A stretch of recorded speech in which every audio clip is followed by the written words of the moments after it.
some rares. That's freaking terrible. But we'll work hard to solve the format.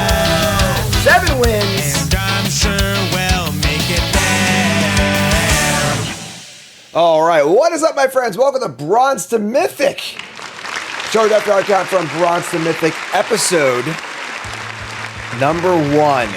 Draft number 1, Final Fantasy. That's right.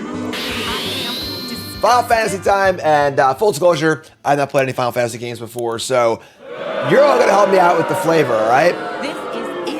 That's what we're going to do, all right? So we're drafting our account from Bronze to Mythic. We're starting out on Bronze Tier 4. My first draft of the format's going to be right here, right now. I did play a pre-release, but first draft right here, right now, as we go through and learn the entire format, all the mechanics, all the archetypes, as we go on our journey from Bronze to Mythic. You can see the scoreboard here. This is our, I don't know what, 5, 10, 12, I don't know. So we've done a lot of Bronze to Mythics at this point, and you can see Dragonstorm went pretty good. 23 drafts to Mythic. Our line has been lowered to 25.5. We're gonna try and get there, and let's just do it. So that's the story so far. We're in right now. Let's do this. Bronze to Mythic, Final Fantasy Edition. We're in, folks. Let's do this. First Final Fantasy draft. And what do we got here? So we've got a bonus sheet in the set. Godo Bandit Warlord. That's pretty fun. So there's a bonus sheet, like, you know, like a lot of bonus sheets you've seen previously, like Strixhaven, Mystical Archives, and things. Just a bunch of cards with Final Fantasy skin on it. Nothing too crazy, just good cards.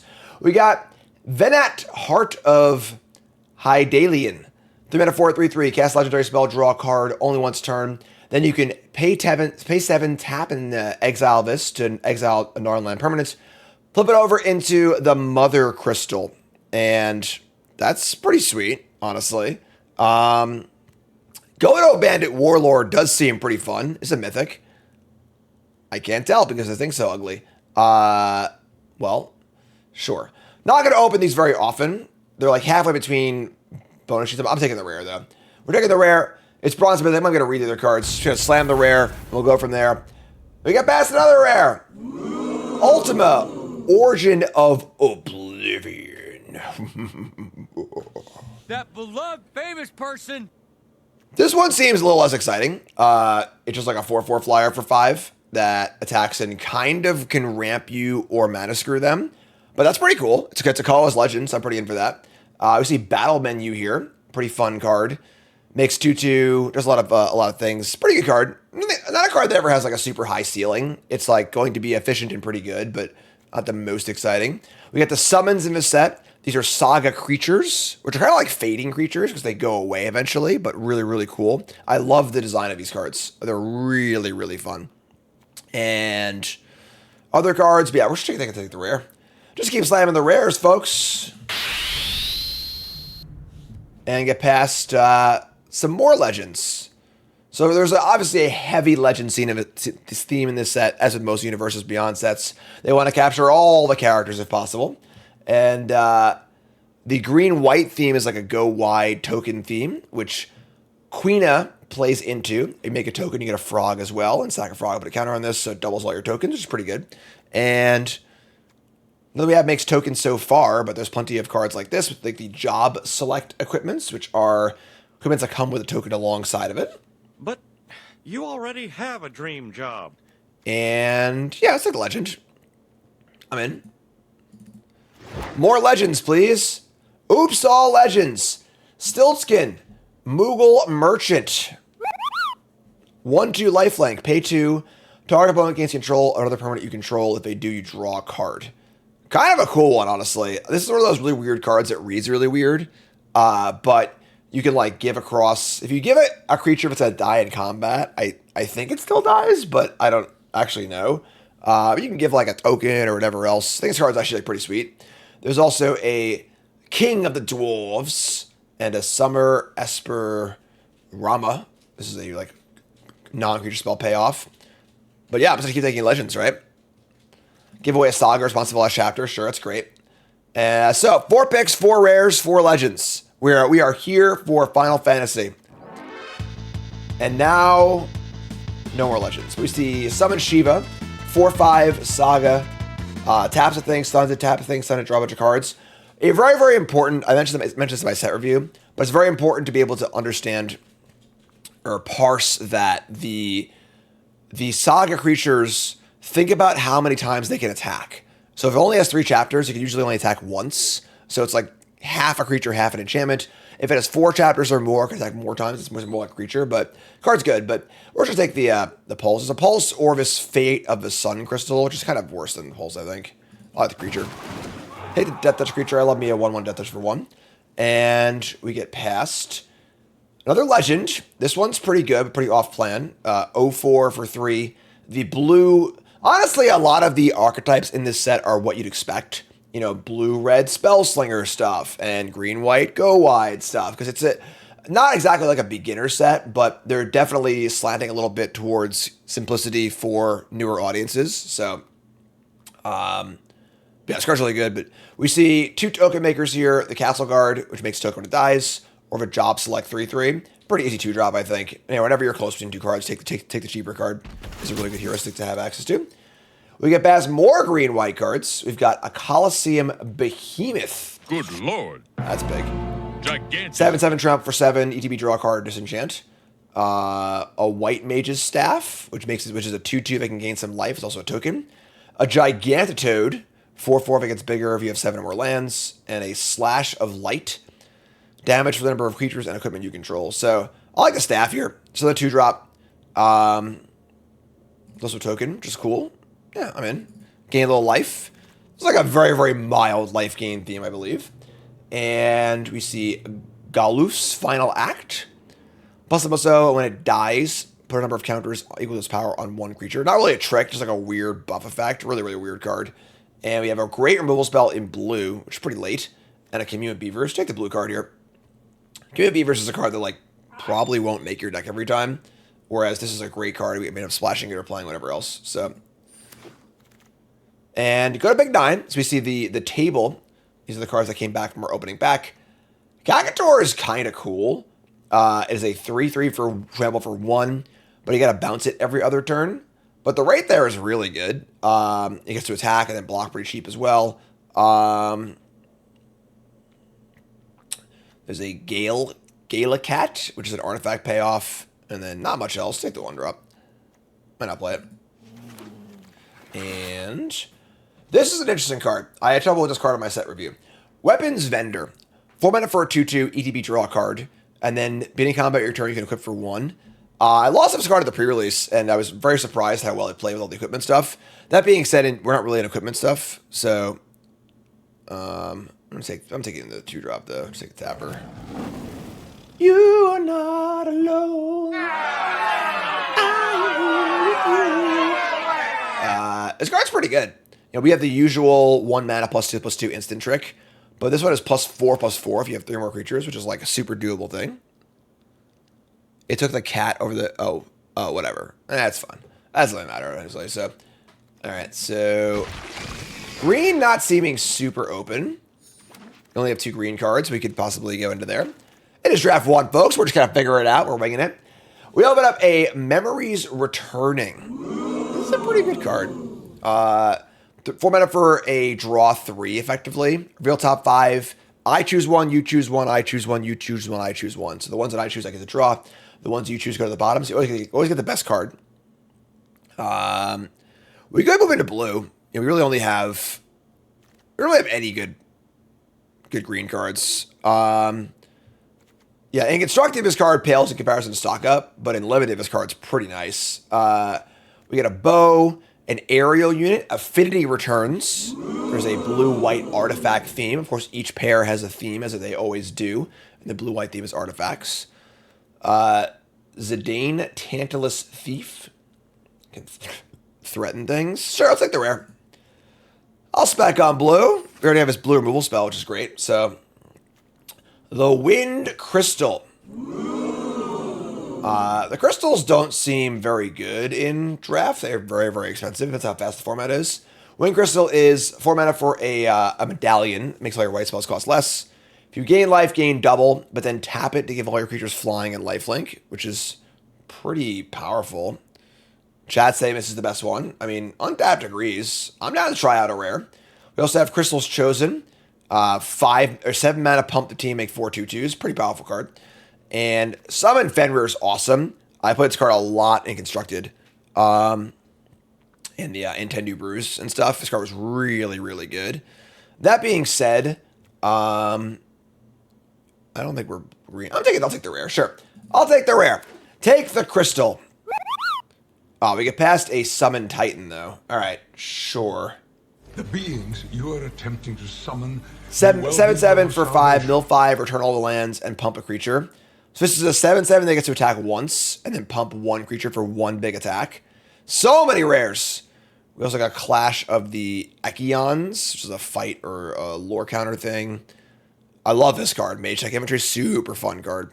But I guess we're just taking the rare. Let's go. Just slam. It's rare, rare, rare. Give me the rare. More rares, please. The Lunar Whale. All right. More rares. Vehicle 3/5 flyer. It's future sight as long as it's attacked. That's a pretty good one. We also have Rydia's Return, which is kind of like a bad overrun or double regrowth. Sid, Timeless Artificer. 4/4 for 4 that pumps all your artifact creatures and heroes. That being said, I don't really have a ton of those, but a vendor. It's tough pick. The Lunar Whale does seem pretty damn good. It's pretty good too. I'm taking the whale. Carl wants the whale also. What is this? Oh my god, for the love of Christ, Lord.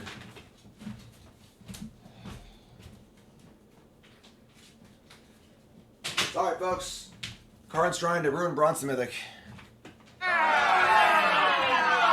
Carpet Flowers, well, we're not playing Legacy, so this card's kind of not super useful. We've got a dual land here if you wanted to go into 3 colors. Town Greeter, the UFO. Just gonna do, I don't know what's big here. White guy got cut. I'm taking the Greeter, I guess. I don't know. Maybe it's this land. I don't think we're gonna play 3 colors, so I'm gonna play one or the other, but I could be wrong. Another land, a Wyvern. We've got a Saram. Saram's insane. You draw a card for every aura, equipment, or vehicle you play. We already have a couple of equipments. Saram's absurd. Yeah, these cards are so hard to look at. Like, they really are just ugly as sin and hard to read. But this card seems absolutely insane, so we're slamming it. Saram's a big deal. So, man, this pack's been something else. Travel the Overworld's your big town payoff. Affinity for towns, draw 4. The town theme is mostly in blue and green. We got a world map, a village. I don't think that our green cards are awesome. I'll take the map, I think. Just an artifact that, we'll play and it can fix our crap. Here's an infantry, merchant. This is weird because, like, pack 1, the white was so open, and now we're seeing no white in pack 2. Yeah, our green cards, we have, like, the Titan and the thingy. Let's take the infantry. I think we'll probably end up blue-white. We'll see what comes around, but... Alright, so the Zidane Tantalus Thief tables. This is like the Zealous Conscripts. It also gives lifelink, which is kind of cute. Coral's fine. That's really it. Sure. Rufus Shinra. Favorite characters from my favorite video 2/4 game of all attacks you time. control a creature named Darkstar. Make Darkstar. Kind of a cool tokeny, sacrificey thing. Take another world map. Sure. Take another world map.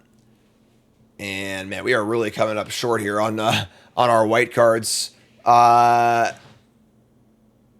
Reinforcements, mill some cards. Let's take the. Actually, we have a life gain thing, right? We're not gonna play a blue-red land. We had some life gain payoff, right? I don't remember. Oh, the wind crystal, maybe. Sure. Maybe we end up like heavy white. I don't even know, folks. It's draft number 1. We're just going crazy. All right, pack 3. What do you got? Another Memories Returning. Somebody's playing a prank on me.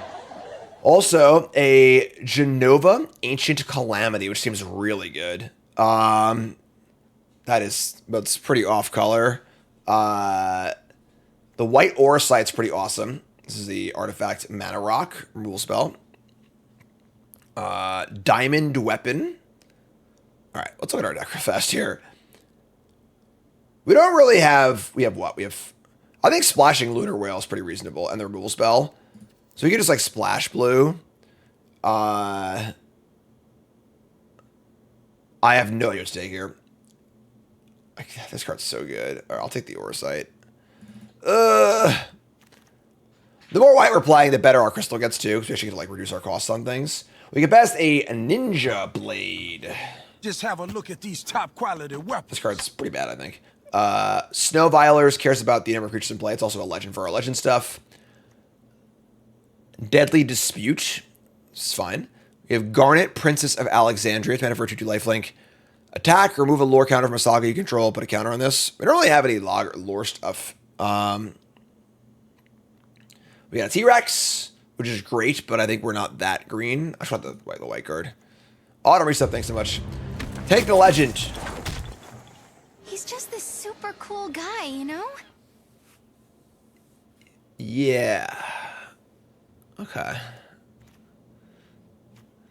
I think we're mostly just white. Let's take the, it's Castle Guard or Stuck in Summoner Sanctum. Splashing, we can splash for Whale and 2 Sanctums. Removal spell's pretty good. This 2-drop is pretty great, but like this is a really good removal spell. I guess it's good. It's not great.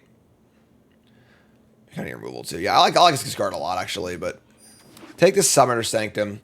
What's this? Hope Asethium. I'm saying it wrong. 2 to lifelink, beneath your end step, which one mills X for X number of life you've gained. All right, cool life gain payoff. We've got Crystal Fragments, kind of a weird little equipment that pays you off for having a bunch of mana. Side Quest Card Collection. 4 mana for an enchantment. Draw 3, discard 2, end step, flip it to a vehicle, Slash of Light, Village. All right, sure. So slam the rare. We do have the Wind Crystal, which can give a bunch of life and mill. That's kind of sick. So Dragoon's Wyvern is great. Just token maker. It's also Summon Shiva, which is pretty good too. I think we're kind of like going wide though, so the Wyvern seems better, but I don't actually know. We're definitely pretty heavy whites. Double blue is kind of tough for playing with these colorless lands too, but I'll take the Wyvern. Might be wrong, but take the Wyvern. Now, I think we're blue-white. I think we're set on blue-white. Card collection. 8 or more cards in your graveyard. We already have 2 of these. Magic Damper is a shore up. We don't really need the world map. Always good to bet on the Wyvern, says Wyvern in chat. There we go. Side quest card collection. Another Snow Veilers. Or a Fate of the Sun Crisp. It's not a great removal spell. But yeah, I think that this card's pretty good, but I'll take the removal spell. Take the removal spell. You are not alone. That'll be our first pump spell. I already have one. All right, I don't know where to play this card. Let's take the Ice Flam, though. And do we now have enough artifacts to play Gaelic Cat? I don't think so. Really hard to parse. I mean, our Saram is so good with these auras, too. Sure, take this thing. The Moogle seems really bad. No 2-drop. Rescue mission. Make 3 tokens or tap things and stun them. Sure. Another side quest card. This card doesn't seem very good. Like this. And this. All right. Draft number 1. The usual. Hi, Cassian. How are you? You're going on an adventure? Okay, well, you have fun, dude. Okay, high five. Yes. All right, let's take a look. Get all these lands out of here. Get this out of here. Yeah, so green cards are Titan, Gourmet, Greeter, oops. And so those are all gone. That's fine. We got 30 cards here. That's way too many. Can I turn this off? There's no way to get the other art.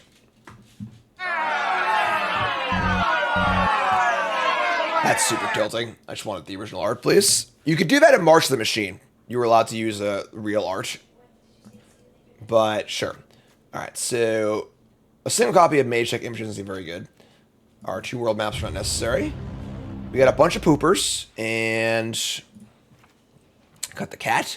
How many legends we have? We can't, there's no way to tell how many legends we have. Just gotta count. Just gotta count. Shard, reset, thanks so much. And rescue mission, Wind Crystal. Oh, this card seems really bad. This side quest card collection. We gotta add some cards now. So we've got. Mostly want to just add some crappers, just some creatures. The infantry not great by itself. What's up, Mick Gordon? First time chat. How's it going? Welcome. Syncopate is like okay. Can I play these inns? I kind of wanted to play them, but we have double blue. It's not really going to happen. So Syncopate. Let's just play one of these side quest cards. The cat's pretty bad in our deck. I guess like the fail state isn't that bad. 1/3 vigilance flyer for 3. It's pretty bad. We don't have that many artifacts in our deck. Yeah, we don't have nearly enough artifacts, I don't think. So the Ice Flan's also kind of bad too, but whatever. Hi, Karn. How are you? All right, so we'll play a cat, I guess. All right, and we are not going to play any Adventurer's Inns. Even though we have colorless stuff, we don't really need the mana that bad. Actually, we have a big flashback cost, but not really anything else. All right. I think this is our first deck, folks. First Bronze to Mythic deck. We see we are mostly white with a little bit of blue. But we didn't have this double white, you know. We got, I think we're on 9 white, 7 blue. Yeah, it's fine. No Adventurers Inns. The colorless land, I don't think it's worth it. If I had didn't have a double blue here, I might play one less island and play an Adventurers Inn. But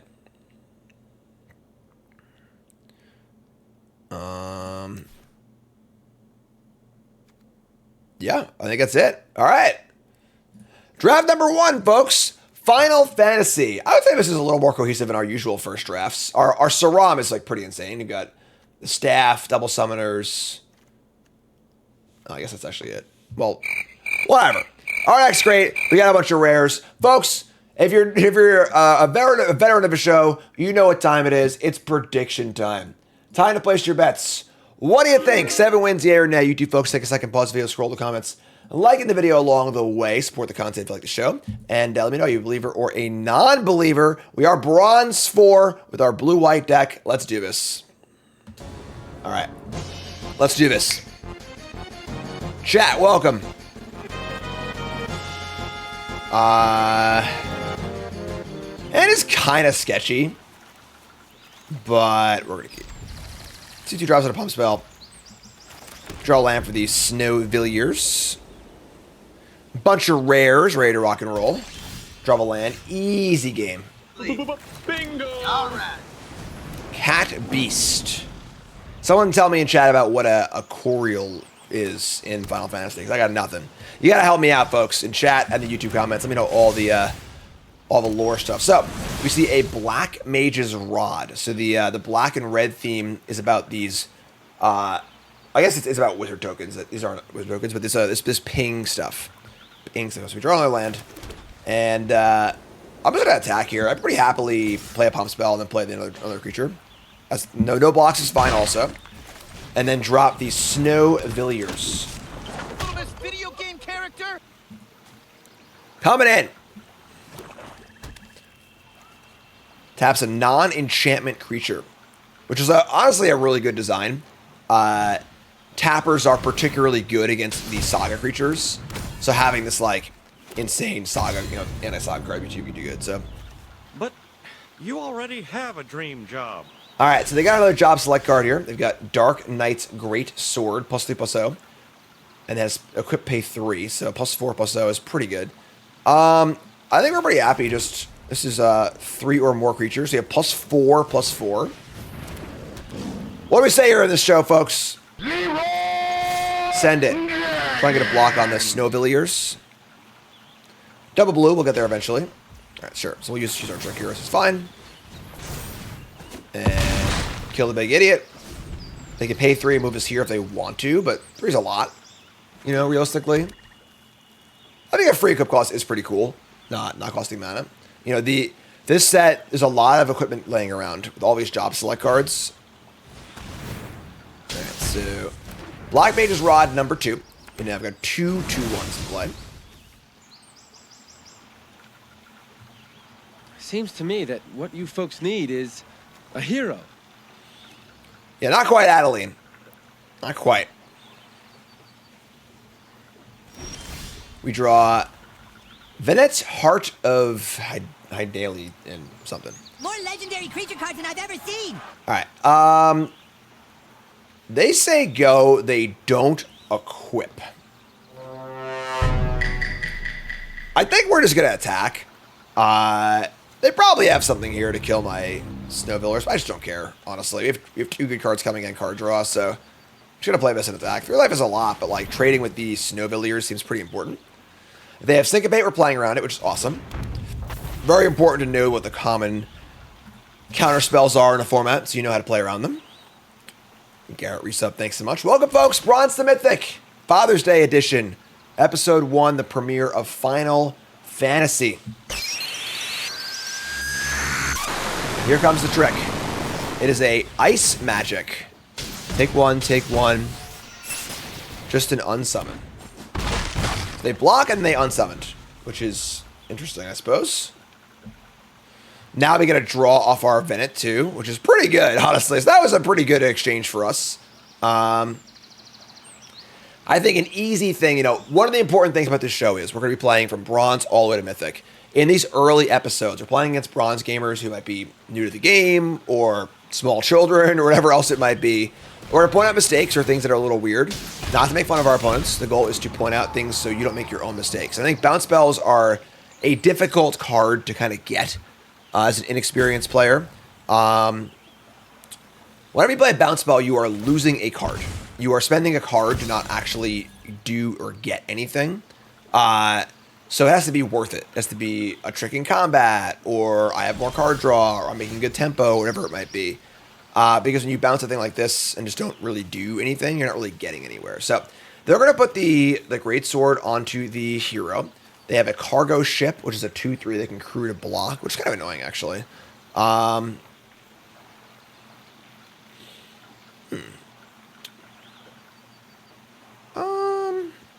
Probably going to play the Snowvillers and just say go. Yeah, having the damage from the bounce spell helps a little bit too, but we don't have good attacks here, so yeah, I'll just play the Snowvillers and start there. See what we draw.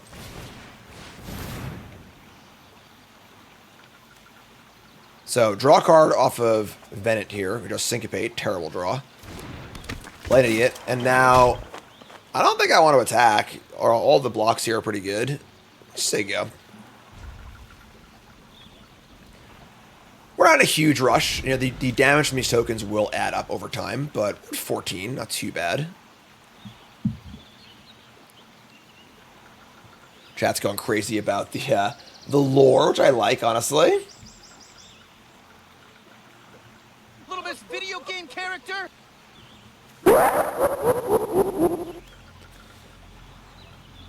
Yeah, we're happy to chill here. You know, we're drawing cards. This game going longer is better for us. Kind of a classic, you know, one of the most classic pieces of Magic strategy is the article, Who's the Beatdown? Which, if you have not read it, you should definitely go read. Talks about who has the inevitability in the game. And right now, with all of our card draw and big stuff in hand, I think we're in that inevitable spot.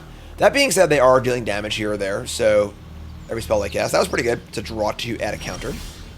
We draw another non-land, unfortunately. I mean, you can just play the Orside and make mana, too. I think we just Orside here, and we'll just pop the hero. Pop the hero token. And then we can make some attacks. Don't mind making trades here. They still have the ship that can block the 2/2s, but... Alright, so here's the Orsite. Say goodbye to you. Get off my plane. Exiling or bouncing a token is pretty cool, because, you know, it goes away forever. No threat of getting it back. Cool. Equipment falls harmlessly to the ground. They did not crew in response, which they probably should have, which is fine. And then we can't attack with our 2/2s because still have this 2/3. But the Snow Villiers can definitely get in. At this point, I'm fine to just trade. Stay alive, honestly. Get these damage pings off the board. And even though we're trading down on a good creature for a token, our hand's just so good. Clean the board up and rock and roll. Also, one of the interesting things about an equipment-heavy set and vehicles and stuff is that if you can just kill the actual creatures, all these cards don't do anything, which is pretty powerful. So here comes the Snow Villiers in for 4 damage. We're going to see a Vincent's Limit Break. It changes the creature's sizing, and then when it dies, it would come back. Unfortunately for them, it's a token, so it won't come back. So, you know, what are you going to do? Waka waka. And now we're at a great spot where we've got some stuff, and they don't got some stuff. The creature would have killed the snow anyway. It was a 3/2, thanks to a +1/+1 token. So, probably just didn't realize it's not going to come back, which is fine. We are on bronze, so, you know, players are learning the cards. One of the cool things about this set is that there are hopefully going to be a lot of newer players or lapsed players returning to the game because they're Final Fantasy fans, and they are to play Magic at some point or are new to the game. Here we see Golbez Crystal Collector. 2/4, because of the buff for 2. Whenever an artifact enters Surveil 1, and then end step, you control 4 more artifacts, turn target creature card, or give it to your hand. They have 1, 2, so this thing's got to go. Unfortunately, this does not remove abilities. This just taps and removes activated abilities. So this is a triggered ability. So it will still happen anyway. That's pretty scary, actually. That being said, we get in for 8 damage here if we tap this bad boy. Oh, they don't actually have any creatures in the graveyard because all of their creatures were not creatures. So sure, that also works too. Where are they? In that case, I'm just gonna play Ultima and draw a card. I think. Yeah, sure. Play Ultima, draw a card. Mana Screw their blue. Ultima's a 4/4 flyer. I'm sorry, it's only on attacks, not ETBs. Sure. Honestly, it's funny for a card that sounds. I don't know the lore. I don't know how important Ultima is in the story, but it sounds like a pretty badass evil guy, and not a very good rare. Just it's okay. It's kind of cute, and just say go. So this thing attacks a 4/4 flyer. We blight counter a land, and that land taps for colorless. And our lands that tap for colorless tap for double colorless. So we can target our own stuff to ramp, or target their lands to mana screw them. Ultimate's just a lame villain, sure.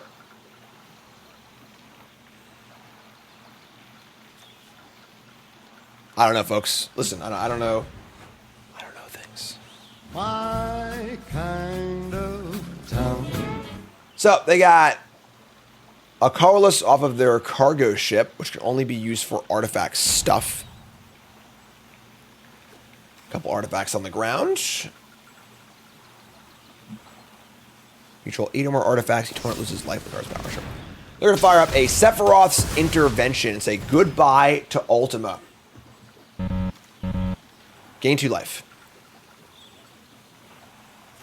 They tap their ship, then they can't untap it because they already tapped it. So, again, a little bit of new player stuff happening here, which is awesome. Great to see, folks getting back into the game or getting into the game for the first time. They could have used his mana to equip. No, they don't have mana anyway. So, we got Ice Flan here. Can't cast that one. Cost 2 to tap.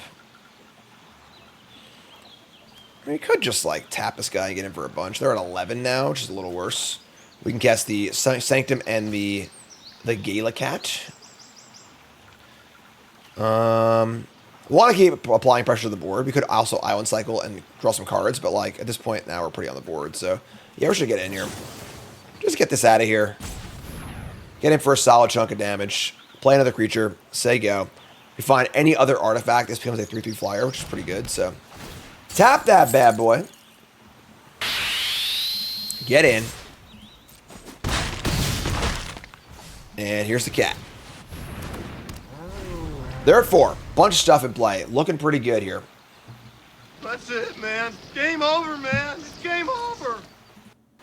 They have 4 cards in hand, so not necessarily yet.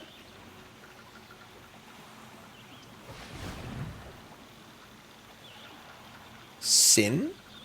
I did my set review, but there are a lot of named characters in this set, so it's hard to remember what all the names are here.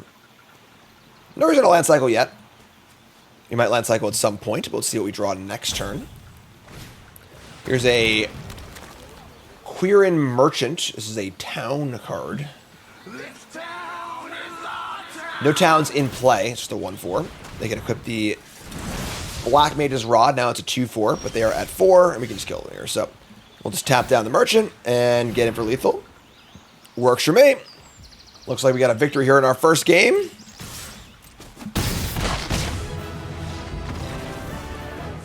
All right, Final Fantasy starting out with a bang, and our next kind of cool, right? So remember that, folks, that Bronze To Mythic is brought to you by Cool Stuff Inc. is proud to sponsor Jim Davis.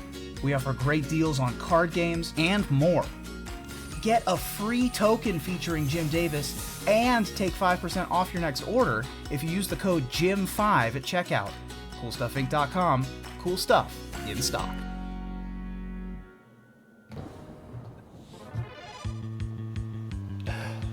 I'm sorry, that's a pretty funny screen name. Forgetty My Regretty. It's a good way to live your life, folks. All right, we got the 1, 2, 3, 4 curve here. We got a Moogle. That is true. Synth, first time chatter. Everyone's had a synth. It makes a very good point. The first battle is usually an easy win in any Final Fantasy game, right? They pop up a little like, I don't know, what's the first enemy you fight in Final Fantasy games usually? You know, what is like the what are those called? What are the little blobs called in Zelda 2? I don't remember. But yeah, like just super low health, low threat things. Goblins are easy to beat. Alright, so Toonberry Stap. Pretty interesting guard here in Tonberry. 1 mana 2/1 first strike death touch, but it's stunned, so it doesn't attack for 2 turns. So choo-choos. Alright, so we can just attack here. And play the cat and say go. These things are very slow, apparently. Cool flavor.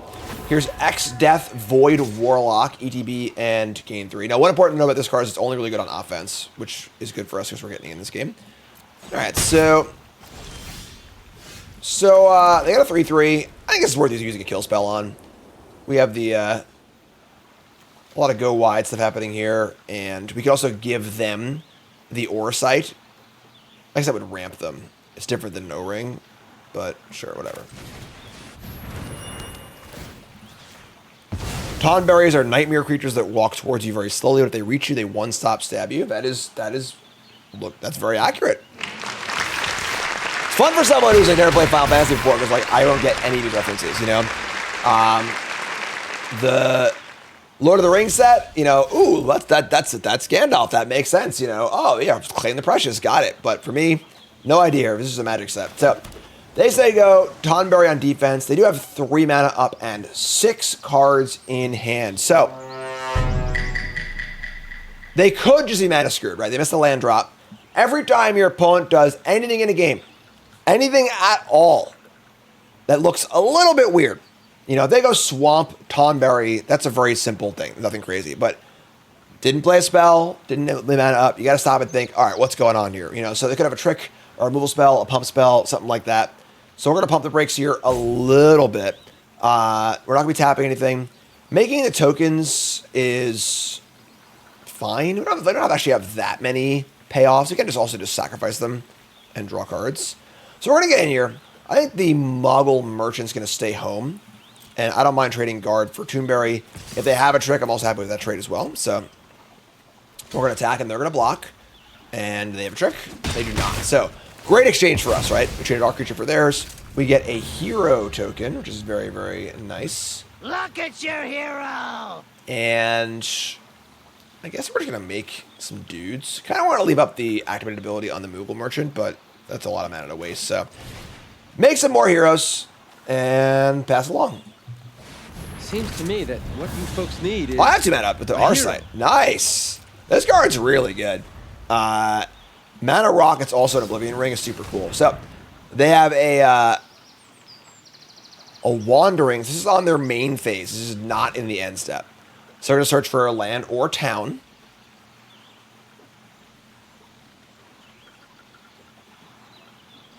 Where are we?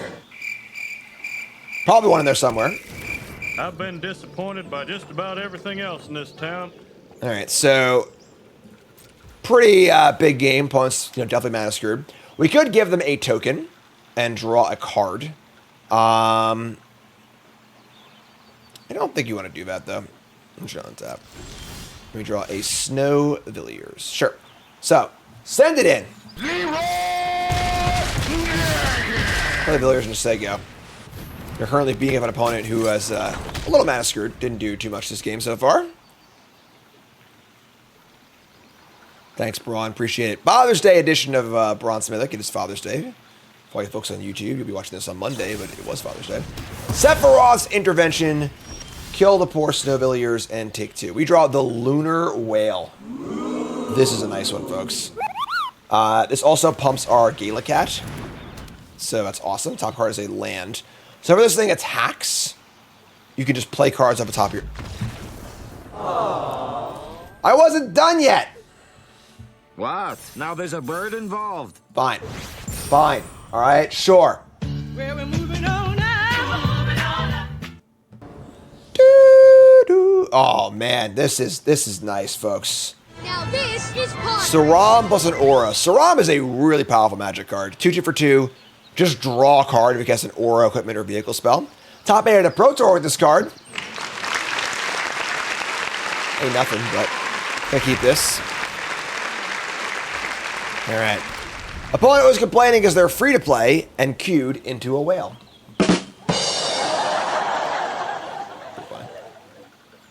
So, we play an island. We don't have that many things trigger this. We also are unlikely to cast their rule spell on their 2-drops, so I think we're just going to cast the guard first. Play the Dwarven Castle Guard, say go. Is this a good creature, a good guy, or a bad guy in the game? It looks pretty friendly. But also looks like a creature you might fight early. No, it's a good guy. Okay, sure. I'm going to keep asking questions, folks. I don't know. It's a dwarf NPC. Okay, sure. I mean, if it wasn't for the wave, I could see this looking like a threatening character. Okay, I'm just saying. I don't know. Don't make fun of me. All right? Don't gatekeep Final Fantasy for me, okay? Not that I'm going to play anyway, but... Alright. We're just going to play Saram.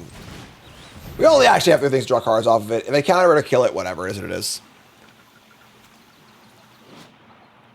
They say, Lalio! It's a dwarf. A dwarven greeting. I'm tired of the clown show. Tired of it. Alright. They kill Saram. Kind of a bummer, but whatever. It's fine. Vane's Treachery.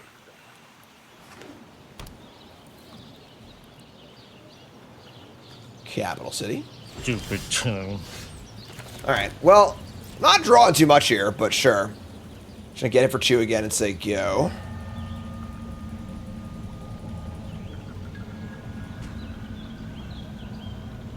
Very dangerous over short distances. Yeah, wrong universe is beyond, my friend. Bullets of a tank. Our guard's coming in.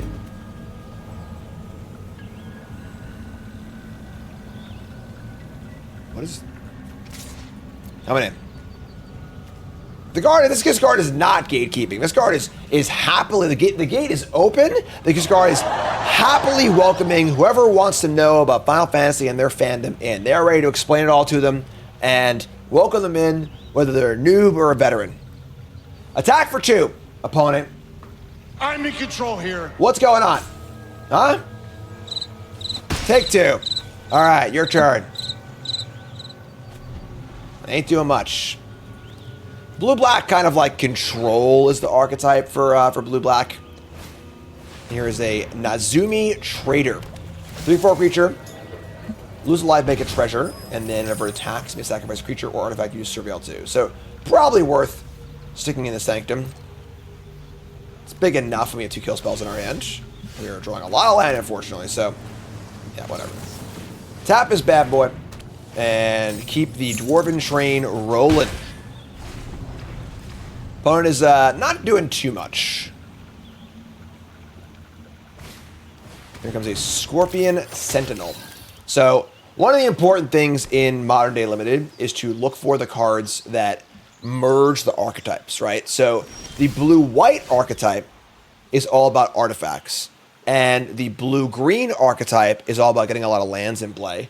This is one of those bridge kind of cards where it's good in the blue-white artifact deck, or fine. It's also good in the landy deck. It's also a fine defensive creature, right? Not a horn turtle, a something tortoise or whatever is not a bad blocker. So, all right, let's play a land.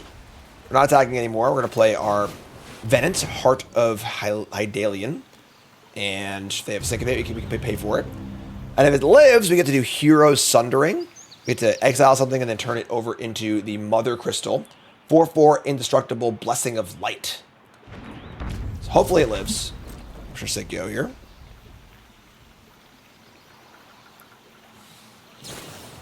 This card's Flash?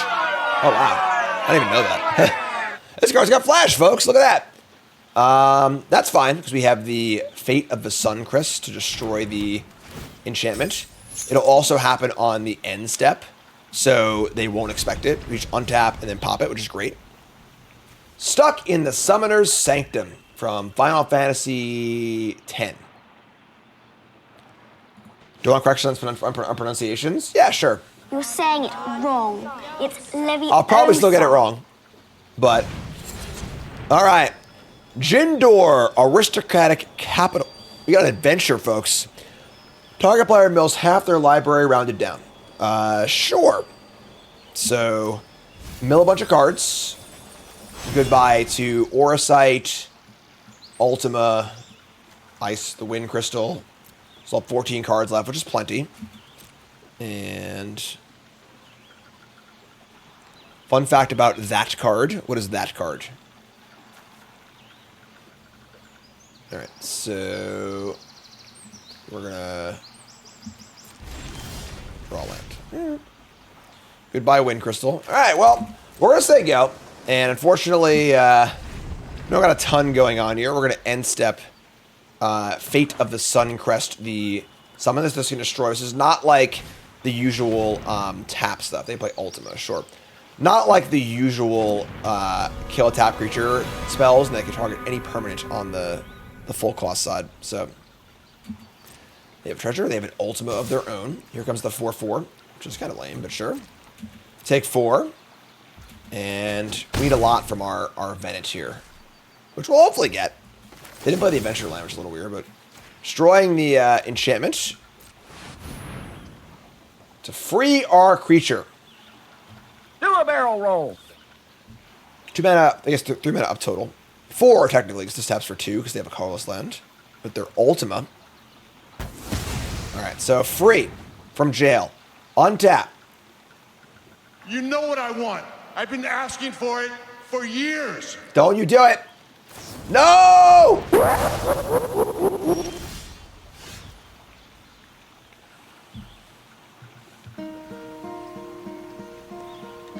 Hello, darkness, my old friend. We're in trouble. Say go. They have no cards in hand, so we can defensively use our pump spell safely and not feel bad about it. They just drew a fresh card. So we can trade that. We can get the guard. Guard can kill the sentinel. But we're in trouble. No! No cards in hand. They draw 6-drop. All right. Might be in trouble, folks. All right. They tap our doofus. They attack for 8. We are dead on board. Some good rips from our opponent here. If they drew a blank this turn, we were in okay shape. And we draw a Mogul Merchant. This is a 3/4 lifelink. Maybe we're almost surely dead, but we can give them this enchantment, which is pretty funny. A lot of weird stuff where, like, you can give your opponent control of things that don't really matter. So, like, if they control the Sanctum, nothing changes. It just still does the exact same thing. So, the ultimate again. Oh, you can give lands, too? I would assume that you couldn't do that, just, like, based on a design principle. But, sure. Alright. So, you can block and stay alive here, which is still heinous. We go to 1. We're super dead. I don't really have any outs here. Alright, whatever, sure. Don't think we have any outs, so go to 1 off the lifelink. And they just don't stop. Okay. Opponent won the top deck war. We drew a land. Alright, so that's fun. GG. Tough game. Drew a lot of lands, you know, is what it is. They had the kill spells at the right times. Back to it. Sure. Got our Wind Crystal. I think is not as good as people are saying it is, but we'll find out. Those games so frustrating. We're not playing chess, folks. Playing a card game. We're shuffling cards. If you ain't ready to have some games where you just draw badly, go play chess. Go play a different game. Happens to your opponent too. Just gotta take your lumps sometimes. That's why I usually play best of 3 in a tournament, you know? We got Farseek. This is a rampant growth for a non-forest land. You get a mountain, say go. Again, these special guest cards, the uncommons are going to be not like common, but like you will see them a reasonable amount of time. So, play land. We drew our Hope Ethesium. Yeah. It's unlikely they'll brick. But this gets a discount off crystal, so let's play this. There you go.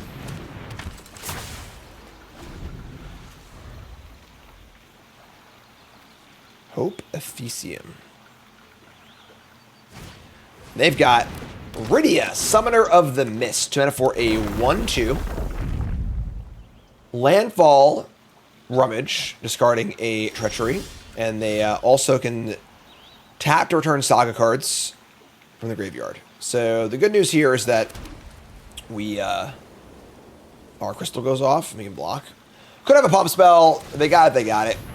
Play the crystal and attack. So we're gonna gain 4 life here in theory, and then mill 4 cards. Nothing like a life gain mill deck, right? Oh, we did it! Keep the change, you filthy. All right, we milled over a Toad, an Omega, a Seedic Enemy, and a Chocobo Kick. So they seem to be a big, dumb, multicolor green deck, which our mill should be very good against. Cat costs cheaper. Lots of colors here. The town, you know, land stuff does, you know, inspire potential for multicolor green decks, which I love. I'm a big fan of those decks, so I get it. I've been disappointed by just about everything else in this town. Attack for 1. And here is a Quina Goo Gourmet, 2/3, and it has a static ability. So that the Suck in the Summoner Sanctum only stops activated abilities. So we would stop the 2 mana Sacrifice a Frog ability. It would not stop a token making ability. It's not a great target for the Sanctum. We could just kill it with the Fate of the Suncrest for 4 mana, or we could just play 2 things and say go. Play the Bennett and the Gallicat. I think I like just playing the creatures here. So this is the decision between, do I want to develop my board or do I want to stop their board? We get to attack for 2 and gain 4 and mill 4.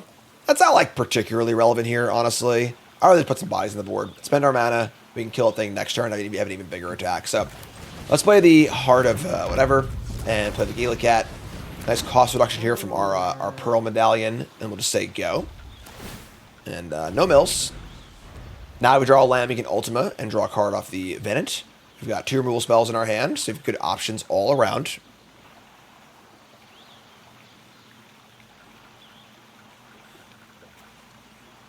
Yes, a lot of weird things about this card where it copies the characteristics of the cards also.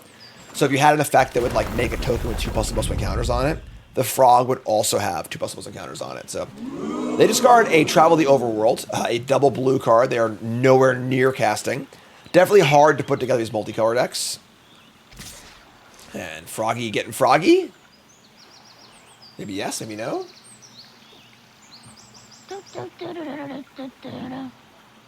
No, maybe not. I'm sorry, Tyler Murphy. It was an accident. I was having too much fun. All right, so thinking it through. Going to the tank here. A lot of fun stuff. I'm sure we will draft many multicolor green town decks over the course of this Bronze To Mythic run. I would not be surprised. If you know me, if you know the show, I'm a big fan of multicolor green decks in Constructed, and there are a lot of good rares in the set to splash. So, not this time. All right, so there you go. They play Gishel greens to make a Chocobo. I like that bird, though. Also makes a frog. So they're going wide here. We draw a tapper dude. Now our attacks aren't as pleasant, unfortunately. It's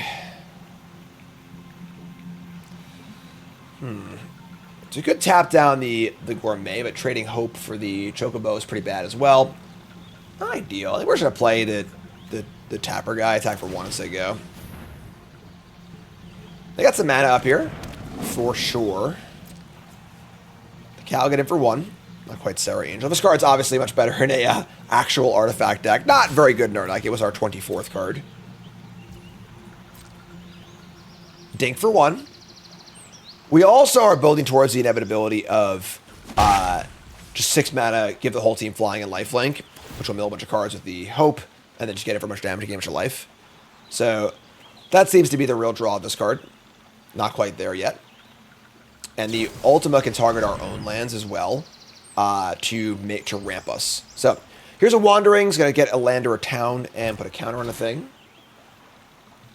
It's such a nice, decent little town. They have a second copy of the Seed Academy. This is the blue-green transform rare. Costs less for each town. Turns into a 5/4 vehicle. And they're going to put a counter on the Burb. What? Now there's a bird involved? And they're going to landfall. They can rummage. Okay. They're doing stuff. What else you got, friend? The flashback here is pretty relevant, too. What's up, Vlad? I will not be playing the PT or doing commentary. I am staying home. I've been traveling so much. I had a creator pass for Vegas, but I'm just not going to go because I'm just tired, basically. I am home for a few weeks, then I travel to Portland and Roanoke. I will not discuss why. Secrets. Yeah. I will be going to Atlanta, though. Not playing in the Pro Tour, but... Am I playing in the Pile Driver Draft Night next weekend? Probably. It's a good note. But boom, Draft Night next weekend. Hope to see you there. Pile Driver Draft Night. Lots of fun. Draft to Final Fantasy. Hope to see you there. If you're watching the show, you probably want to be there. It's free for all YouTube members and Twitch subs. Get in the Discord. Come hang out. We had our Pile Driver pre-release yesterday. Great success as usual. Here's a Dragoon's Wyvern.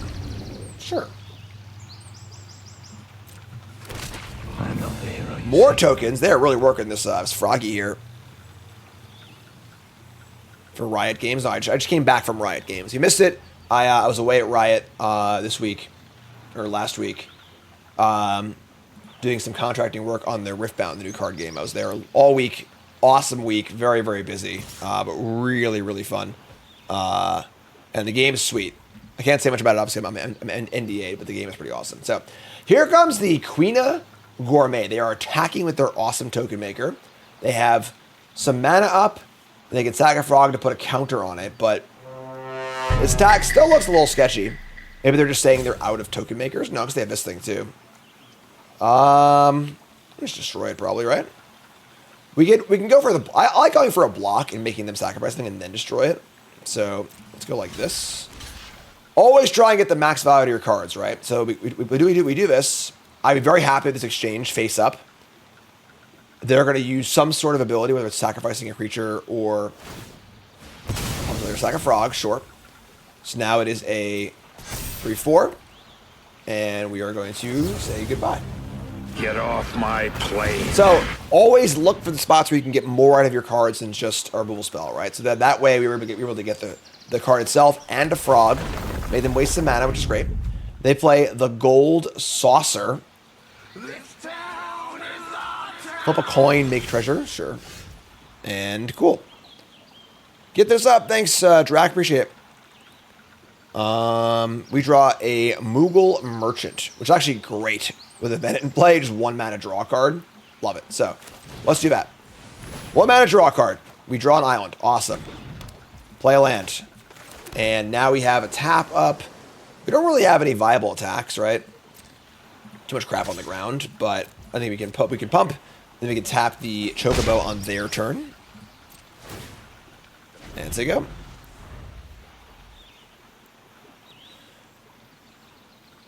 They got a lot going on. They have some flashback stuff, a lot of cards in hand, a lot of mana, so we've still got a solid game here going. I gotta get rid of this thing. We can give them the Sanctum and draw a card, correct. This does not need to be, we don't need to control this for to do what we want it to do. So, Landfall, pump a Chocobo. They can loot again. They have no sagas just yet to use the Iridia on, which is cool. I like that bird, though. And they get flashback the greens.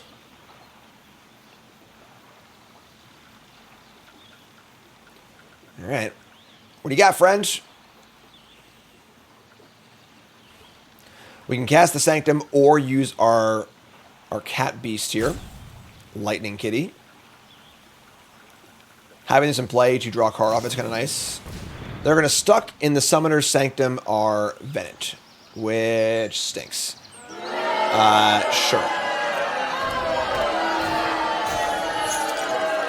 Like I've said a few times already, this removes the activated abilities, not the static abilities. So if we were to give this creature to them, they would draw off their legends, which is not pretty. So I don't want to do that. So, all right. So they're trying to move to combat. Just tap the Chocobo. Way down in Chocobo. I am disgusted. Ooh, that's a draw. We draw Memories Returning. Now, yeah, not yet. We're going to draw cards later. We want to build the board first. So we're going to get the Ultima going. Draw a card off our thingy. Let's poke in for 1 first to see what happens.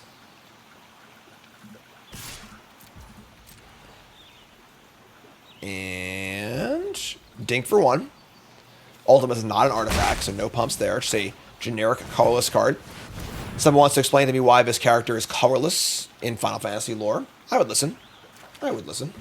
It's a character in Final Fantasy, Mum. It's a video game. They're going to flip a coin. They won the flip. Not a very clear animation there. Play a land. And we're going to say go. We're also now we're in Activate Wind Crystal area. We are also in Draw Cards area. We got Tappers. We got Moogle Merchant. We got tons of stuff going on here. Pretty deep, complicated game. Here's Rydia. Play a land. Landfall triggers go off. No discard. They like the card in their hand. He sucks all the energy and magic from the land. He's also very, very tired. But I'm late tired. So sleep magic is a... if we can somehow deal damage to Ultimate, once that, they're going to flip their town into a vehicle. Stupid town. This can enchant an artifact or creature. So you can target. We can tap down the airborne. Happy Father's Day. Thank you. All right. Sleep magic. Very sleepy. And here comes the Chocobo. I would say no blocks. Where'd you get that bird? Internet? Take 4. They got a couple mana left over. 2 flashbacks still. We draw a 1 mana Saram. So we can Saram and then cast this to draw a card.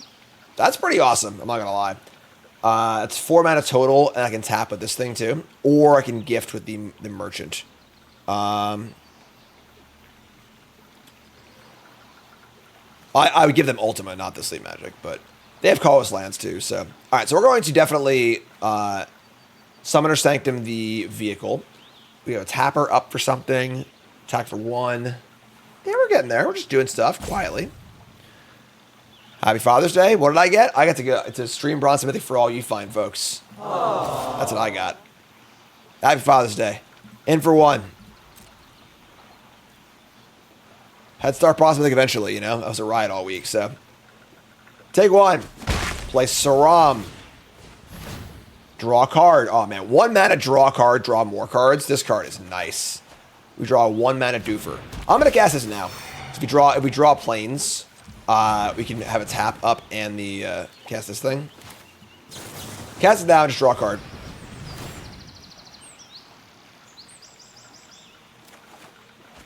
All right, draw land. Awesome. So, and we play a land. We play a doofer. Just say go. We're just playing a nice, solid little control game here. We just tapping things and drawing cards, and eventually we're going to fire up this crystal and just probably kill them. Gonna mill them out with the hope. Little lightning cats. We got Saram. Only have 4 legends in play. Sorry, 5 legends in play. Flashback Dreams of Lagana. Surveil 1. Draw a card. Looking for a way out here. They dump a land. They draw a card.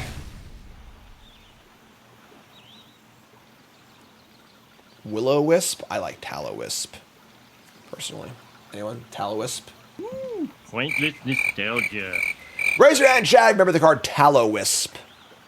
Once a block constructed staple.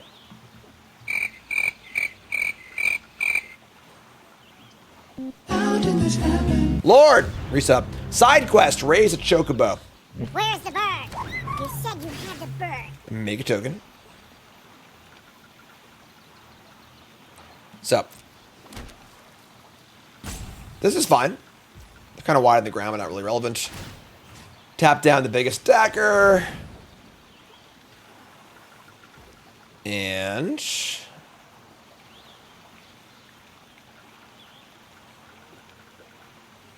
we don't really have drawn ore sight. Man, we are doing it.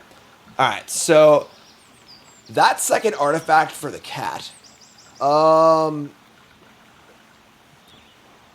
Honestly, ore sight, just like tap things on the end step and go for the big attack next turn.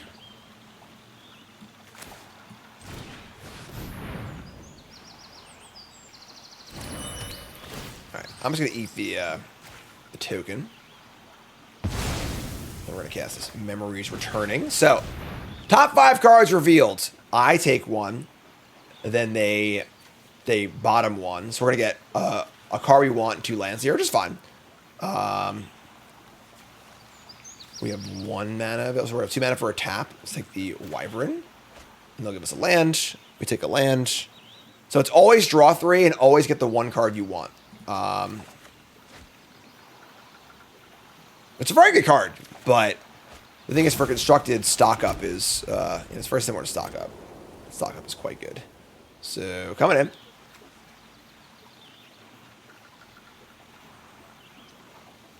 It's kind of funny because I think I actually don't mind trading Saram for a Chocobo here. Maybe I'll get the Summoner in a token because, like, we've already drawn enough cards off of it. I kind of want to just clean this board bone, but we have some mill stuff the next turn. Yeah, let's do this. So do this. Say go. I think the plan is to tap the flyer, untap, activate the crystal, and kill them.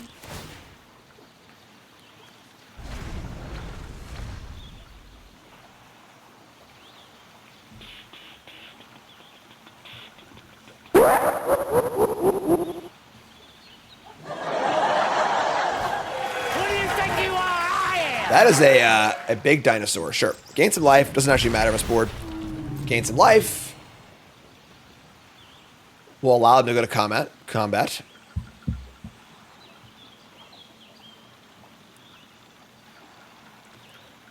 Allow him to go to combat.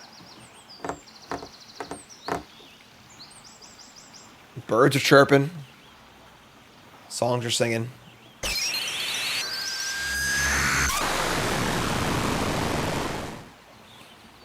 I bet you weren't expecting that one, God. Chocobo kick. All right, so they're going to kick the dinosaur on our big flyer. Sure, that's fine. Got us. Gone. All right, so they attack if they want to. Awesome. I'm just gonna tap down the big idiot, and we're just gonna fire up our crystal next turn. I think. Draw land. So 6 mana for the crystal. Everything that's flying and lifelink. We're to Leroy. Gain a bunch of life. Play a Wyvern. Say go. We gain double life and mill 18 cards. That's it, man. Game over, man. It's game over. Mill kill achieved. Definitely a weird card, you know, the life gain mill card, but hey, we'll take it. All right, we are on the play. You're coming in. We got the White Mage's Staff.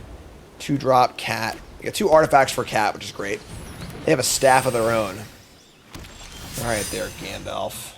I look like a jackass. We'll just trade staff tokens, right? It's fine. Look at your hero! Staff sits around for later. Put it on the Gala cat, maybe. Here's a Castle Guard. And they're going to attack, sure. Capier's 3. Totally fine. I am familiar with the equipment, Doctor. All right, so we're going to play our cat. We're going to say go. Stuff says, Jim, you're generally anti-bans. Competition's going to come eventually. Still against banning things in Standard. Let's watch the Pro Tour. I'm coming around on maybe Cutter or Rage needs to go, but we'll see. Monk's Fist, that was cool. We draw another land. All right, a little flooded here, I'm not going to lie. Not really a great target for the Aura Sight yet. I think we're just going to... So, it's always really important to think about... Oh, never mind, we're good. Because this goes 3 equip. We could live Syncopate and try and nab a 5-drop and play this... Yeah, we're going to do that. Let's play a 2-drop, attack for 1. And... Might not... Yeah, this is only count us to pay 1. Alright, never mind. Never mind. No, don't do this! Enough is enough! They can play a Lamppost combat, the Shame Land. We've all been there, folks. You don't play around the days or whatever. Alright, they didn't play it. So, and now we're ready to rock and roll. Now we got the equip onto the cat. And attack, gain a life. Syncopate returns. It's a classic card. Who can tell me what set Syncopate was first printed in? You get a first person who gets a high five in chat. What was the set that Syncopate was first printed in to get a high five in chat? Random Task gets it. Ah, this is correct. Ject Reluctant Guardian. I also discarded in the pre-release. My opponent cast it turn 3 on the play. I had a 4-mana kill spell in my hand and just flipped immediately. So, card's pretty busted. There's a weird cycle of like, there's a lot of the rares in the set are just four drops that they hit your opponent, they turn into a thing that wins the game on the spot. So this is a 5/4 menace, deals kind of damage to a player, flip it over and turn it into this 7/7 that just like discards cards, draw cards, yada yada yada. So we can't just tap it. We could also just Aura Sight it and make our thing bigger. They only have 1 card left. So when to use your removal is a really common question that newer limited players have. Typically, players are way too trigger happy with their removal. Whenever you're going to play a removal spell, you need to make sure that you're like, if it's your last removal spell, am I killing a thing I really need to kill? We don't really need to kill this right now because we have the tappers, but we are adding 2 power to the board with the cat, and the tappers can also deal with, if they play some other bomb, like next turn, our cats can deal with those as well. So this is a spot where I'm pretty happy to get it for 4 here and do our thing. All right. Apparently this guy is a drunk and a bad father. Wow, that's harsh, folks. That's really harsh. You know? What can men do against such reckless hate? Damn. All right, so the staff goes on to the Dire City Rat. It's now a 3/3. The Fist goes on there as well. Your so-called ultimate weapon. I'll believe that when I see it. Equipment is not so good against Tapper. So tap down your rat and say go. Untap. We are flooded to high hell, but doing pretty good here regardless. Just gonna have to keep getting in for with our Sarah Angel. It's the Paul opposed to all the other alcoholic good fathers. Listen. It's Father's Day. Let's take it easy, all right? Heck dies. Discard a card. Folks, very, very important to be aware of this card. Okay? Don't play out extra land if you don't have to. So if this was a good spell, I would have held that land so I could discard a land to this. Didn't matter because we obviously don't have all lands, but be careful. Always be aware if there's a commonly played discard effect in the format. because it will get you. All right. Tap some stuff. Melanier says, for beginner limited players, which color combo should we be looking to draft for Final Fantasy? I think all of the archetypes are simple enough where you're not like spewing value by not playing a certain one. What's open is the more important thing. It's not my first draft, so I don't know which ones are simple or not simple. I would imagine the spell-based stuff is harder, but doing squats, all right. This is fun. Just keep the Sarah Angel Tapper game going. This is a classic limited game right now. Sarah Angel and 2 tappers. This is like classic old school limited. 624. Wouldn't mind drawing a spell.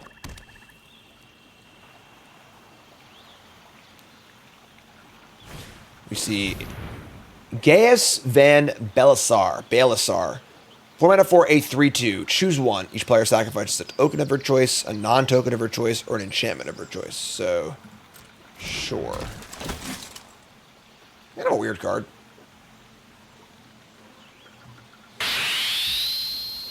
All right. So we'll tap in response. Sack the one that taps. That's tapped. Gaming reset. Thanks so much.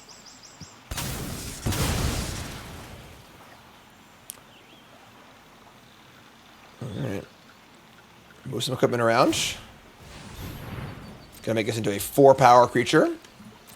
And we're going to tap it and just keep attacking for our flyer in the air. We are super flooded here, but thankfully our opponent is not able to get through our stuff. In for 4. All right, they're at 2. We are at 25. Here is a Saram. Say go. My impressions of his set are only one draft and a set review in that this is going to be a reasonably simple, kind of straightforward set. Nothing too crazy here. Good limited ABC stuff happening. Here's a Araman, a really good common. 2/2 flying Death Touch engine is quite a good card. That being said, we're just going to tap it, so it's totally fine. All right, so they're going to pump up the 5/3. So, always important to think about what's important in the game, right? The autopilot play here is, oh, they have a 5/3, I can't block it, let me tap it. But our goal is to win the game. I want to tap his flyer and kill them. Taking 5 damage here is almost irrelevant. So take 5, no problem. Now we're going to end step tap this. Could have tapped on our turn also, but you know, just trying to spew out good heuristics and stuff. So there you go. Want to remind you all, folks. First off, move on up. Second, if you missed it, I do a complete set review for every set, all right? Every single card, every single color for limited, for constructed, and it's on YouTube, all right? I did it last week, and it's all on there, all properly organized in a playlist, very, very easy to find.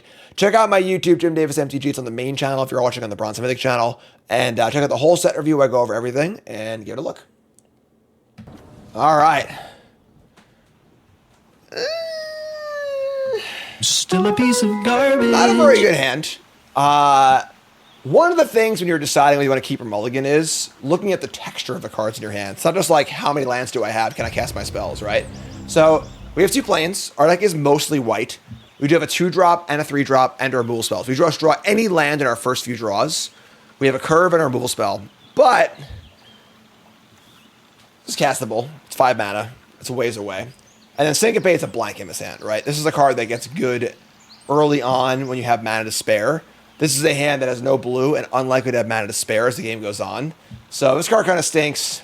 I think on the draw, I would probably keep this hand. We have a 2 and 2 good 3s to keep us alive and buy time. But on the play, this hand needs to draw too many lands in the first like 3 turns to actually function. Drawing 1 land isn't really enough, you know. We need to draw more than that. And I think we're a mulligan. It's close. I don't think I would, like, chastise someone for keeping this hand in the play, but we're going to mulligan it. I think if it was Island Plains, I would keep. Because then we have 2-drop. We miss a land, we get Syncopate. But let's mulligan in 2. It's close to the same hand. We'll keep this. It's still the blue card, sure. That's fine. Plains Synco. King Killer resub. Shane's Birthday Tweet resub. What's up? All right, so let's go. Well, timing there's backwards, Shane. So that was many, many years before the chicken parm incident. Oh, no! No! The discard when you've already mulliganed hurts so bad. All right. All right, draw an island, sure. Yeah, draft Ultima. Ultima's cool. Nothing amazing. You know, it's not a bomb rare or anything. It's certainly a fine card. Note that you can target your own lands with this to make them into double lands, so colorless double lands, so it can ramp you a little bit too. And here's a Black Mage's Rod. All right, so make a job, make a dude. I wish I was a hero.